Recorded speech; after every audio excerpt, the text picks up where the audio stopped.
Good morning.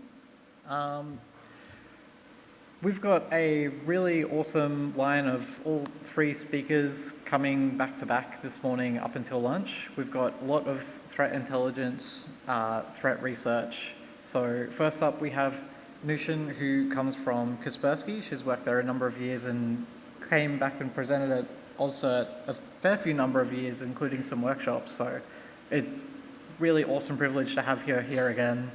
And coming up after that, we're going to have Diego talking through some adversarial countermeasures. And then finally, we're going to have Linda talking through threat intelligence from the attacker's perspective. So it's all threat research this morning, which is totally my jam. I'm here for it. You're all here for it. So can I get a big, massive round of applause for Noushin? Thank you. Can you hear me? Okay, perfect. Thank you for the introduction and thank you for coming. As was introduced, I was part of the research team at Kaspersky, part of the global research and analysis team. And I usually spend time working on APT attacks, finding new activities of the previously known threat actors, or trying to find something new that's not been detected before.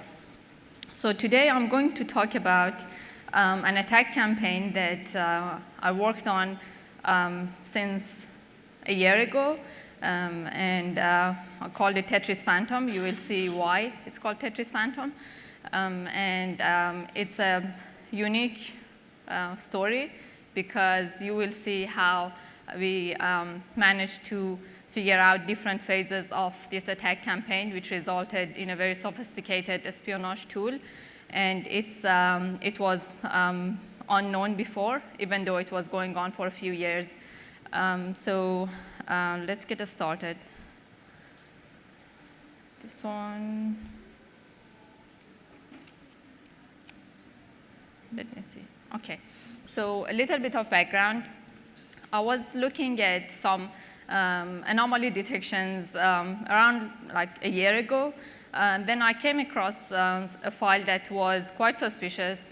It was looking for removable drives that are connected to a system with a specific volume name, USB_AV or USB-AV.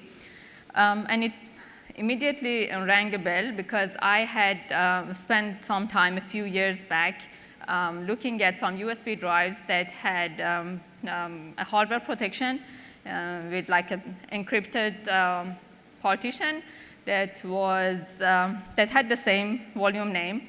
The files, the USB drives that I had a few years ago, they were only prepared for Windows operating system, and I wanted to use the full capacity, and I was trying to figure out a way to bypass that encryption part to use the USB drives with the full capacity. But anyway, that story didn't go anywhere good. I failed and I gave up. But then I came across this file. And at the beginning, when I saw the volume name, I was thinking maybe this is an application related to the same USB drives, maybe a legitimate application that works with that type of USB drive, or maybe it's a malware that tries to bypass the same thing that I was trying to do. So anyway, it was interesting, and I thought maybe I'll have a look to see if it is a malware or not. And then if it is a malware, it sounds interesting. I tried digging deeper. I went a little bit deeper, and I found the registry key, run registry key that the malware, the file registered itself. It was named MSVC service procedure, and then also came across the hidden directory that it would create on the system with the name Microsoft Software Backup Info. At this point, I was sure that this is a malware. It's a malware that is trying to imitate some Microsoft services.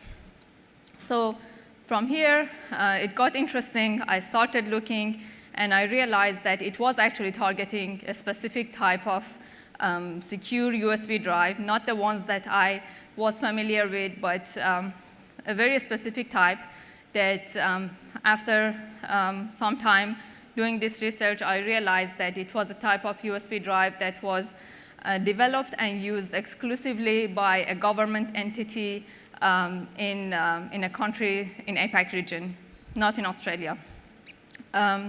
Anyway, I started looking further, and I found that the malware that I was looking at had a resource entry, which was an executable file. At this point, I thought maybe this is the actual payload. This is the malicious file. Let's try running it and see what it does. So I ran the file inside a VM, and I recorded what happened. This was what happened. There was like a Tetris game, and I played a little bit with the game. It didn't do anything harmful. It was even called like simple Tetris. It was a very simple Tetris game. I was surprised. I didn't know what that was, but it actually turned out to be a Trojanized application called UTetris. This application, the UTetris application, is an application developed for that specific USB drive. It was the application that was used to access the encrypted part of the USB drive. So through this application, which had actually a Tetris game as well, which is quite weird. It only sounded to me like it was like the game was used for like a camouflage thing for like very sensitive users to use this USB drive without anyone knows that they are moving files on this USB drive, copying or pasting.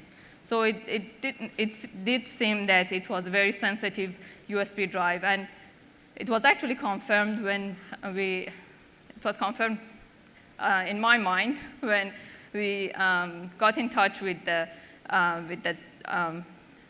CERT of the country that was targeted, and we shared the information.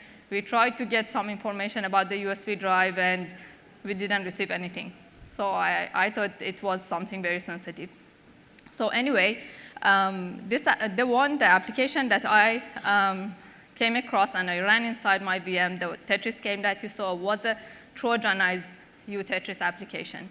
So the way the attackers did Trojanize this application, which I had no idea at the beginning how they knew about this USB drive anyway, because it didn't seem that the attackers had like physical access to the environment of the victim to get their hands on the USB drive and work on it. The program was actually quite vulnerable to being Trojanized because it was compiled many, many years ago. It was an old application. There was no digital signature, and it was very easy to manipulate. But still, the attackers did everything to make sure that they don't change the structure of the file, and the headers, the sections are not touched. So they only found like parts that were either not very important, like in this case, the one that you see in the right is a function that was only related to some minor things in the UI of the Tetris game. The attackers overwrote that function with a malicious function that would do something that I'll explain later. At another point, they found somewhere that was left empty for alignment reasons in the file, and they put the malicious code there. Like here, it was the end of text section that was some space left for alignment. They just changed that and put the malicious code there. So how did it work? A compromised USB drive would actually have, as I said, it had like the USB drive had two partitions, an unencrypted partition with the UTetris application to give access to the encrypted partition. On a compromised USB drive, there was a Trojanized UTetris program, and on the encrypted part, there was a copy of the malware that I saw, the malware with the the malware that was looking for the USB itself, the USB AV, USB_AV volume name, and some other components. These components, as well as the copy of the malware, which I called XMKR, based on the version strings that was left inside the malware itself. All these parts were written directly on the disk using SCSI operations, like SCSI commands, write and read commands.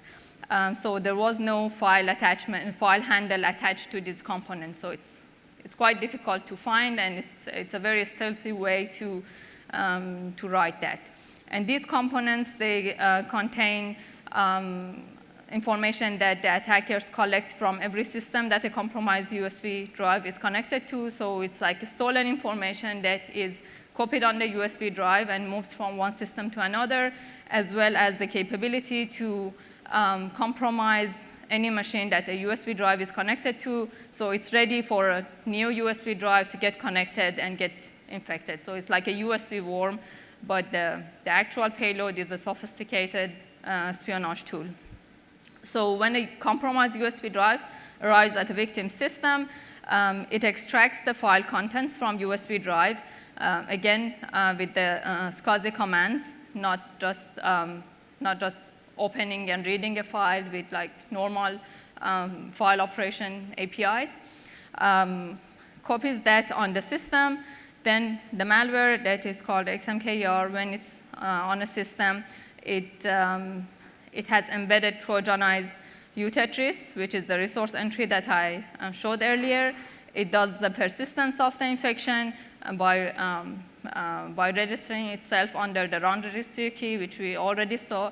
And it performs the actual malicious operations on the infected machine to collect information to do different things. Because the malware doesn't have any network communication with any servers of the attackers. So it has to have a specific way to execute malicious commands to do malicious behavior on the system. And from the other side, when a new USB drive is connected to a compromised system, this XMKR malware replaces the legitimate UTetris with a Trojanized version, and then it either creates or updates the hidden components on the USB drive. So even if a compromised USB drive connects to a new compromised system, the attackers look if it has the latest version of the malwares. If it's not, it gets updated, and the other components on the encrypted part also get updated. So the main activity of this malware lies inside the tasks part. This part, which is written on the encrypted part of the USB drive, is a special object with 2 layers of encryption, with a digital signature, with a hash to validate for every single task. And it's read by XMKR malware. The hash and the digital signature are verified and validated, and then it gets decrypted 2 layers, and then the task and the operation is revealed. The type of task that can be operated on a system is defined by a single digit, 0 to 4, and the type of task is write to a local file, which is like downloading something from the USB drive, from the encrypted part to the local machine, upload to USB drive, uploading a file from the local machine to the USB drive, execute a file, execute a command, and run a process. And then the task operation number is followed by the specific details related to the task. So for example, in some cases, the attackers put a few tasks one after each other. The first one is creating a file on the system, which is like a script file with a lot of commands to run on the system. The next task is to execute the file, which executes the script file.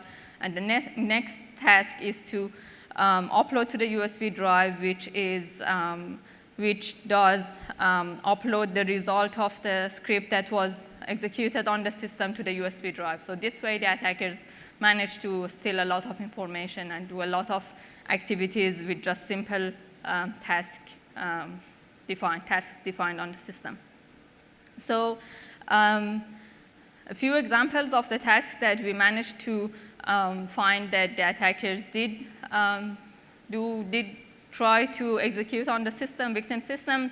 A lot of utilities were used to collect information about the users, user groups, network architecture, firewall rules, and so on.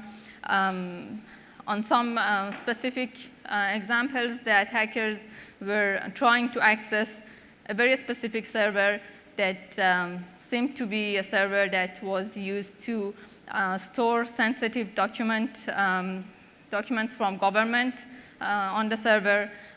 In some other cases, they were looking for specific IP addresses to be accessed on one system. And also, there was some cases that the attackers set some rules on like emails received or sent from a specific email addresses on a specific date. So it seems that they knew some activities were happening, and they were looking for email addresses that had information about that activities. So anyway, at this point, I was thinking, even though the malware was quite interesting, it was like a USB drive that moves stolen information from one system to another and goes on. How did the attackers actually exfiltrate data that is collected from these systems to their own servers, because there was no communication with any servers? And how did the USB worm infection actually started in the first place? I was wondering about these things. Then I started digging deeper to see if what I can find. I figured out there were some times, like the tasks that I explained, that had the specific object on the encrypted part of the USB drives. There was a capability in the malware that could actually read some tasks from local files with the same structure as well.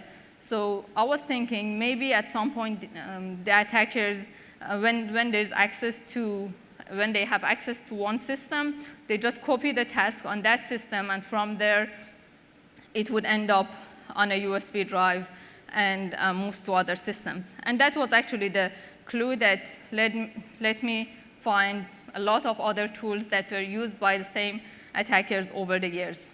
So since at least end of 2017, the attackers were developing the capability to do this last step of the attack, which was compromising that secure USB drive.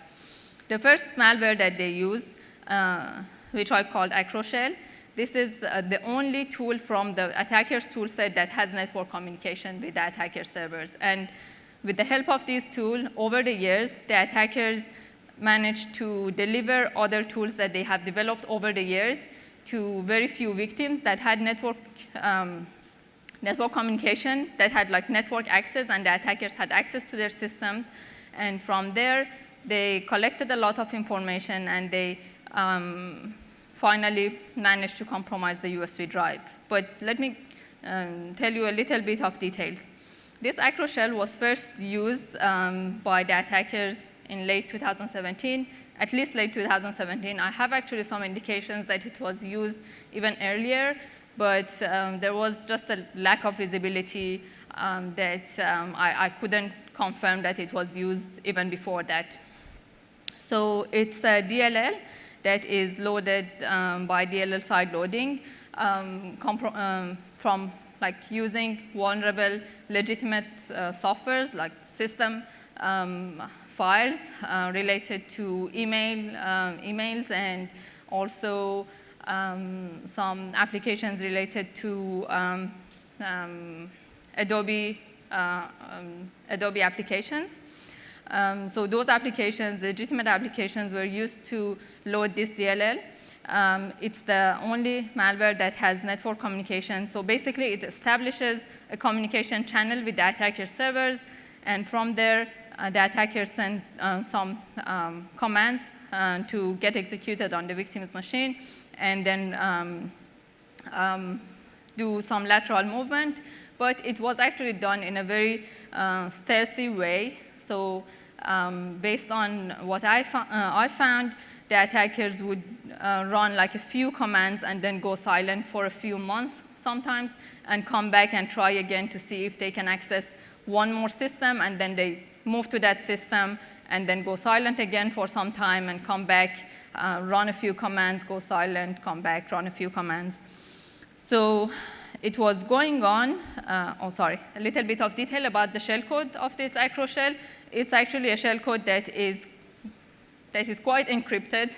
It has a few layers of encryption. There's an encrypted C2 config block at the beginning of the code. There's a self-decryption routine. And also, after one layer of decryption, everything that is happening inside the shellcode, every function has an encrypted block for that function before the function. And that block contains arguments of the function, API addresses, like hash of API addresses that are used. So before every function is executed, there's a loader that executes, reads that encrypted block of data, decrypts that, prepares the function gets executed, and then for the next function, it happens again. So at each time when we look at the memory of the application, almost everything is encrypted except for a few things that are related to that current function that is getting executed. This is an example of the encrypted config block at the beginning of the file. And this is after decryption. You can see there are some names of the files, even like the domain the domain and IP address that was used to communicate with the attacker servers. So anyway, it was going on until 2019. The attackers developed a tool that we call USB-DC and delivered this tool to a few victims that had the communication channel established. This tool was used for reconnaissance on every hardware module on the system. And everything, again, this tool had no network communication. Everything that was collected by this tool was put in a hidden local file. And at some point, through the same acro shell network channel, it would get exfiltrated to the attacker servers.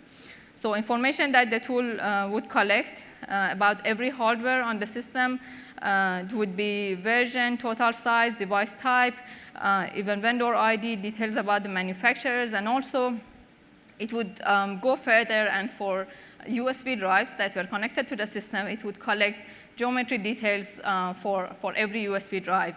Number of cylinders, type of the media, number of tracks per cylinder, number of sectors per track, number of bytes per sector, all this information.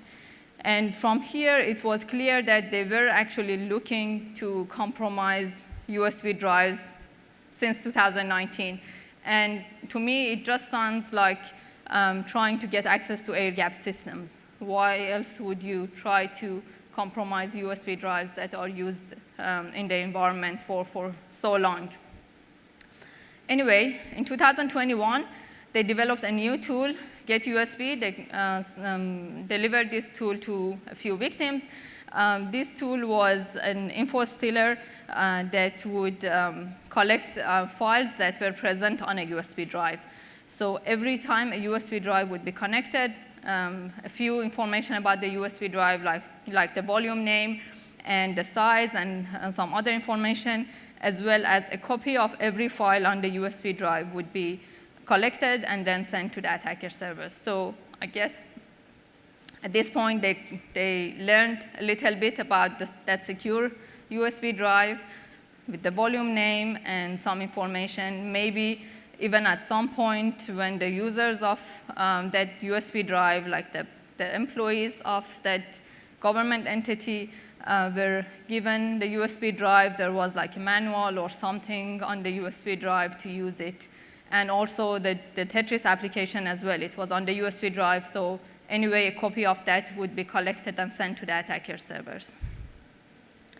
Later in 2021, they actually had enough information about that secure type of USB drive, and they developed a tool, Export USB, that was actually targeting that secure USB drive. It didn't have the capability of the USB worm, but it had a good understanding of the structure of the USB drive to use a SCSI read and write commands to read from the USB drive. and they used it to read everything that was copied on the encrypted and secured partition of the USB drive. And again, no network communication between this export USB and the attacker servers. Everything was copied locally, and then from the systems that had access to that attackers had access to through the Acroshell backdoor, they would exfiltrate this information.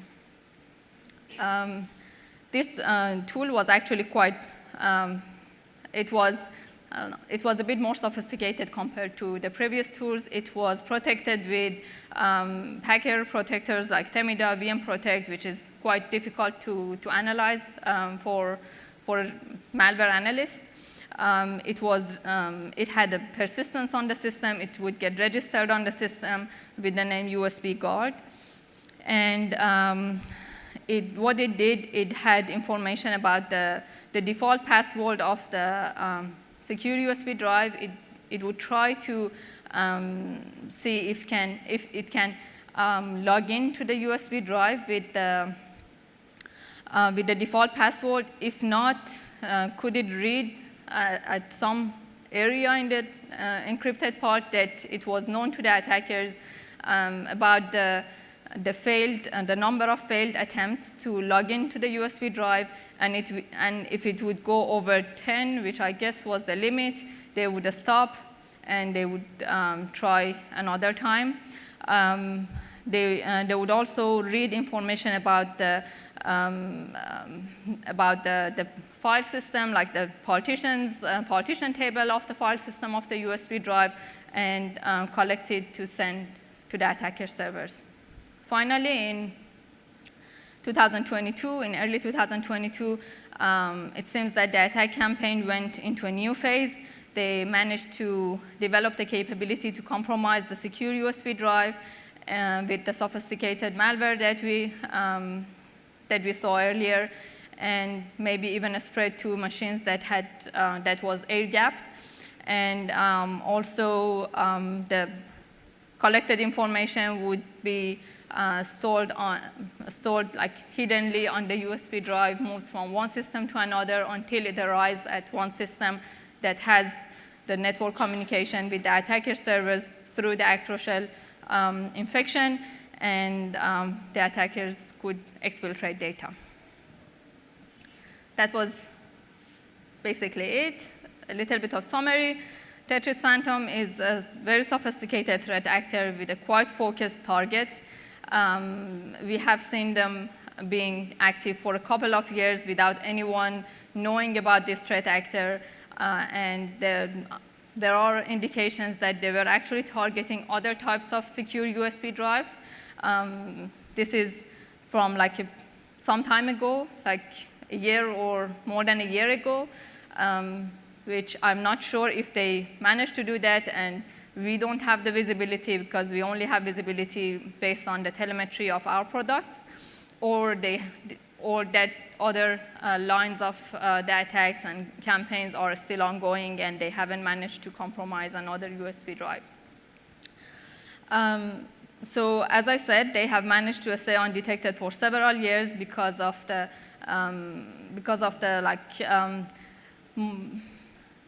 way they did compromise the systems and how they exfiltrated data. A lot of the tools didn't seem to be very harmful on their own. They didn't even have a network communication, so a lot of tools might not detect them, like network layer detections. Also, the way we managed to find different modules and analyze the evolution of their tools revealed different, like various stages of the attack, how they managed to find out about the USB drive, how they managed to get more information about the structure, about the file system of the USB drive, and how they managed to compromise the USB drive to make the USB worm infection. So the latest malware of this attacker, which is the USB worm, is very sophisticated. They have very good insight into the network environment of their targets and how the secure USB is prepared and where to write on the encrypted part, where to read from, and not to like interfere with any like normal file activities. And this just shows how advanced their development skills and their reconnaissance skills are. Thank you. I'm not sure if do we have time for questions? Can I get a massive round of applause? Thank you.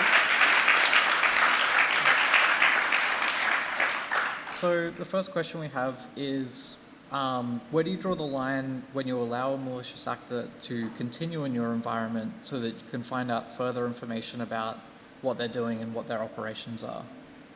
Okay, so I got the question correctly. I mean, when do we decide if we improve the detection to actually stop the attack and not to like investigate further, right? It actually depends on the sensitivity of the attack, and at this point, for example, in this case, the target was quite sensitive.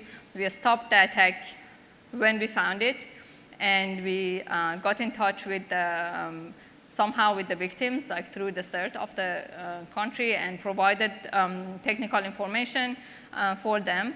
But a lot of the things, if you saw the timeline, a lot of the things had already happened. So there were like detection logs and malwares detected. A lot of the malwares that I described, they were already detected with like some generic detections. We just didn't know that they were related to this APT attack.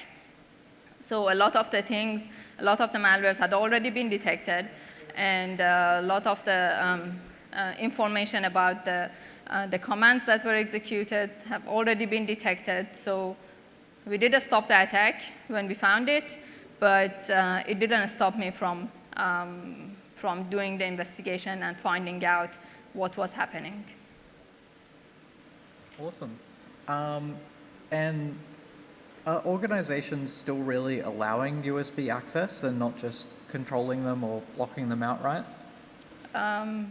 It seems that they do, but in this case, they were actually trying to be smart and be very secure, to use the USB drive that was exclusively developed for that environment. But the problem was that it was not actually developed and maintained in a good way.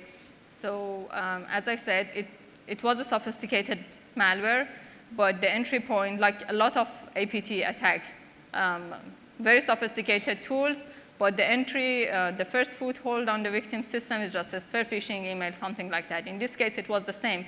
It was very easy to Trojanize that Tetris program, even though the other components of the attack were quite sophisticated and the attackers seemed to have a very good skills in every sense. But yeah, the problem was that it was very easy to compromise the USB, like to Trojanize the program that was used on the USB. This might be a tricky one, but how could a USB worm spread machines which are air-gapped? Actually, it's not that tricky. So the USB drive, it has the malware. In this case, the malware, the part of the attack was inside the encrypted part, and the Trojanized program was on the USB drive. So if a compromised USB drive would get inserted to a system that is disconnected and isolated, when the user tries to log into the USB drive, opening that Tetris program, trying to log in, the malicious code that is inserted into the USB, into the Tetris application would get executed, and the system would get infected. That's as simple as it is. Awesome. Thank you. Well, that's all Thank the questions we have. So can I please get another massive round of applause?